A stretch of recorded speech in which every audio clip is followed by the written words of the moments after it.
I've been asked a lot of questions what this thing will catch and how it'll catch and who can catch. And then they'll say, well, L.E., you're a professional and you know the lake and you can catch fish anywhere. Well, let me tell you a little story. And I want to introduce you to a friend of mine standing here who has been on the lakes of fishing maybe 10 times in his whole life. And I want him to tell his story of where me and him went to a lake that I had been on one time 20 years ago. And I would like for him to tell his story. Well, L.E., I appreciate that, and it was quite an exciting experience.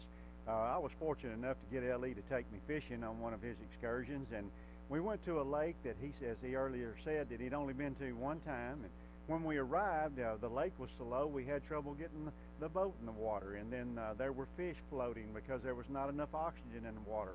We were the only boat on the lake. No one was catching any fish on this lake. But L.E. said, well, you know, I've got confidence in my little hypnotizer here. Let's just see what happens. And within minutes we were set up and fishing, and we fished about 2 hours, and I caught 75 fish, which is more fish than I've caught 5 times over in my sum total of my life. And it was one of the most exciting experiences I've ever had. Worst conditions possible. I had 5 minutes of training. L.E. showed me just how not to mess up the rod when I put the thing out and count the pulls. And within minutes I was catching fish.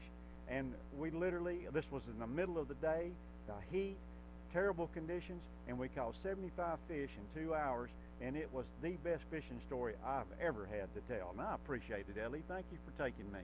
Thank you. So there you have, folks. You've got it. If he can do it, you can do it.